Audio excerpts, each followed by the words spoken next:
William, hopefully your favorite videographer from Two Hats Publishing. I welcome you to another Two Hats special of community events. Let's look in and see what's really happening.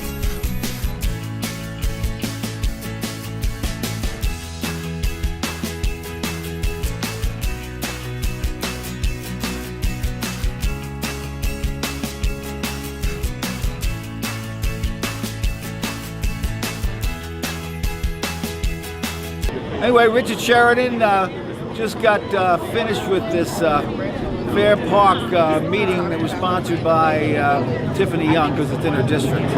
And Walt Human was here, and he actually asked questions. They didn't have an open forum with everybody in the same room. They broke it up into 3 different groups, and I wanted to go to Mr. Human's group. This was the handout that was gone over, the agreement. It's a tentative agreement because the city council hasn't voted on it yet.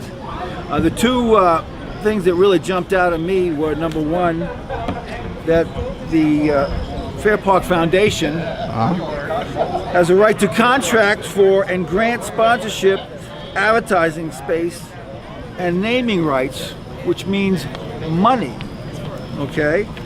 And the other item was Fair Park revenue shall be retained by the foundation for the operation, marketing, and maintenance of Fair Park.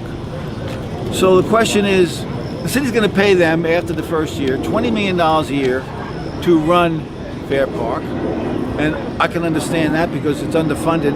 It should be about $20 million a year. The city's only giving about $11 million a year. So in addition to the $20 million, which is fine, that's enough money to really run and maintain Fair Park. They're going to get the revenues as well. Now, when you look at all the different ways they could make money here, the sponsorships, what goes on at the Cotton Bowl, the food vendors, if this is going to be a 360-day-a-year venue, the food vendors can bring in a lot of money. New York City, as an example, a hot dog stand in New York City, in Central Park, costs $200,000 a year. So imagine, multiply that by 20, 30, or 40, selling pretzels, beverages, whatever, that could be a lot of money. Well, it is a lot of money because New York City, the Central Park in New York City brings in $100 million a year into New York. Now, Mr. Human said, well, you know, you didn't bring up the fact that they're deficit. They need more money. They're in the red. I said, well, I didn't know that. Well, all I know is I object to the fact that you're going to be getting all of the revenue.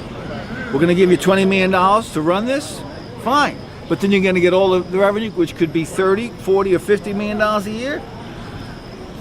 The meeting was cut short because all of a sudden, as I'm asking these guys, I don't know whether it's a coincidence or not, when I started saying, you know, there's a cloud over this. There's a cloud over you, Mr. Human, because the people are at a point now they don't trust the mayor.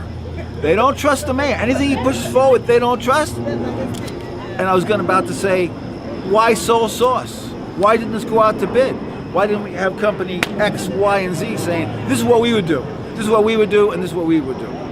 So anyway, the city council will be voting on it maybe this month, maybe at last minute, whatever. But we all need to be there. We all need to be there and vote it down. Make sure that it's voted down, and get on the phone or email your city council member to share your concern that this thing was done in secret pretty much. I got a lady behind me who has a barbecue place right across the street. It's done in secret. Anything that's done in secret, question it. Anything that's pushed forward by the mayor, question it. Get active in your city. What I'm going to show you how it was opposed today.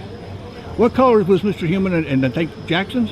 Or Jenkins? Jenkins. What color was their clothes? What color were they? Well, he wore a blue jacket and gray pants. Or black. They were both black? They were both black. Okay. And Miss Young wore a black and green dress. She had a kind of a colorful. Yeah. Okay. Did you pay attention to the background they were standing in front of?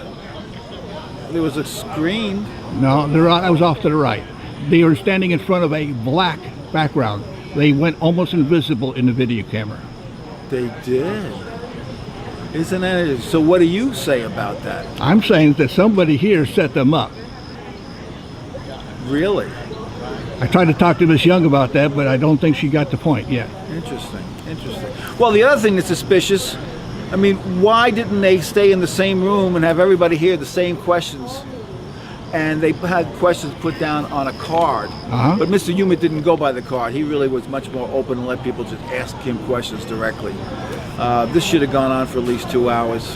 I thought it was going to be from 6:30 to 8:30. It was actually from 6 to 7:30. So anyway, All right. it's all very suspicious. Okay. Sounds great. Anything the mayor pushed forward, we got to question. That's Well, for sure. Get active in your city affairs. Thank you.